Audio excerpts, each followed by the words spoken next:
Welcome. Hi, we are here to talk about a major event that happened here in the last couple weeks, and it is not the Super Bowl, shockingly. It's actually CDP scores for 2023 came out. And so I'm joined here by our in-house technical expert, Chelsea, to have a little conversation on CDP. Before we jump into it, though, Chelsea, could you do a quick introduction for us? Yeah, sure thing. My name's Chelsea Glisson. I help a lot of people here at Foresight calculate their greenhouse gas emissions and then disclose to different platforms. Nice. And Chelsea is being modest. One of our clients this past year that she helped respond to the CDP called her Shiro. And I don't think you're ever going to live that one down, but it's also, that's high praise. That's awesome. I love it. So we've helped a number of clients navigate the CDP. Maybe let's just start, Chelsea, like what is the CDP? How does it work? Can you just give us a little bit of detail on that? Yeah, sure thing. So the CDP is one of the largest environmental disclosure platforms that there is. It's looking at different areas of your environmental performance, and it gives you a rating. So F is failure to disclose. Somebody asked you to do it and you didn't respond. D is just disclosing, so you're starting to actually give information. Sure. Awareness is your one step up, and that's when you get into the C range. B is management, and then A is leadership. So it's a tiered approach, and that's how CDP kind of looks at rating your environmental performance. Got it. Nice. And then like we talked about, 2023 scores just came out in the last week or so. Can you help us understand what are some big picture trends that you've been seeing in the scores this year? Yeah, absolutely. So in 2022, when we were looking at scores, we could see that there was a bit of a plateau in people increasing their scores. It just got harder. Yeah, a lot harder. And so we worked through a lot of that with our clients in previous years. This year, we've seen drastic improvements in scores. Great. Yeah, so our clients have done really well in making those incremental steps and continuous improvement. And that's what we've noticed so far looking at the 2023 scores. Well, that's exciting, especially because the test seems to get harder every year. So for Yep. us, our clients to be able to make progress is a real testament. So let's look ahead to 2024. What changes do you see coming down the pipe for this year on the CDP questionnaire? Yeah, there's a lot of changes. So for starters, there's going to be a new platform. So for one, if you haven't logged in since December 14th, you need to reset your password. That seems small. It can be a big problem. We had real clients that like weeks trouble with this, so that's Yeah. real. That's real. Absolutely. And then there's going to be a new platform. So when you log in, starting April 2024, it's supposed to be a lot more user-friendly. So you can see how many questions are left to respond to. There's just a better interface about it. And then you're probably used to submitting for a score around July.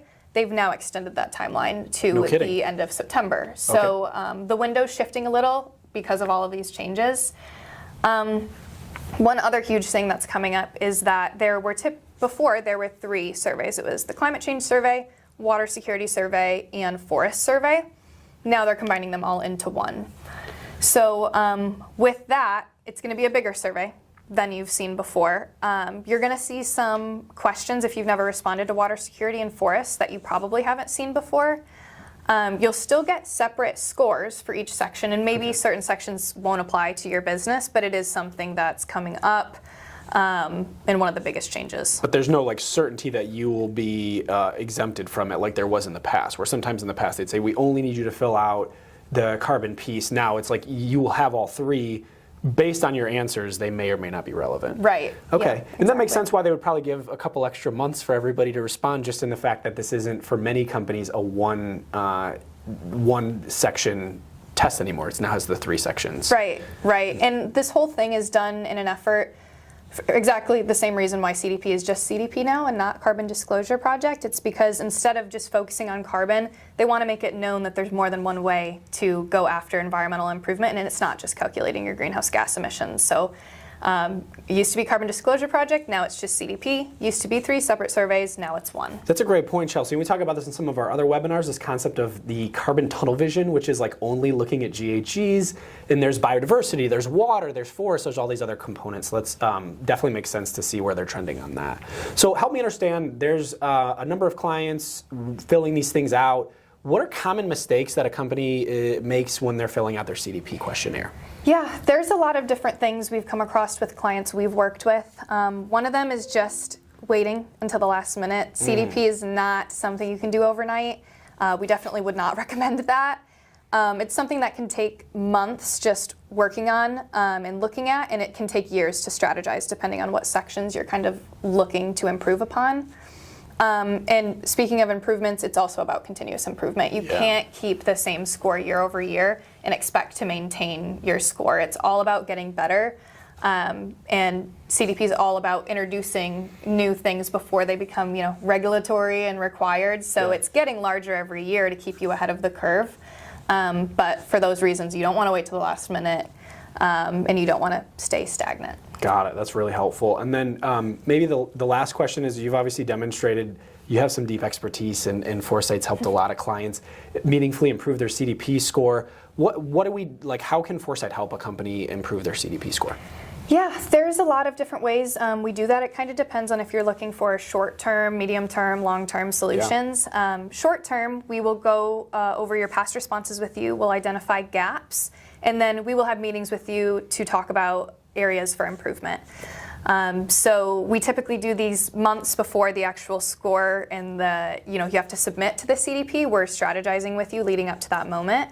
So we're like kind of in gap assessment season right now. The scores have just come out. This would be the time where we could engage and help a client look at where their gaps are and strategize how to improve that score for next year. Yep. Great. Absolutely. And then just looking into the long term, there are a lot of different sections of the CDP that you can't do overnight, like I said.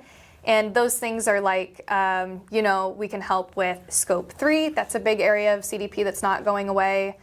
Climate transition plans. There's also science-based targets that, That's a huge one. Yeah, that's a huge one. Out of all the companies who scored in the A-list in the past, a majority of them have science-based targets and have a climate transition plan. So those are also things. Right? That would really what you'd have to be to That's be when you get into leadership. So yeah, those are some big things.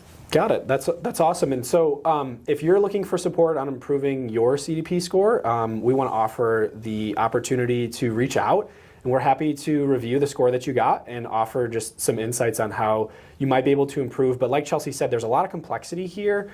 I don't think the test is going to get any easier, and I don't think it's going to get any less complicated. And so we're here as your partner to help you improve on that. So we'd love to connect with you, and hopefully you found these insights valuable. Thanks, Chelsea. Yeah, thanks.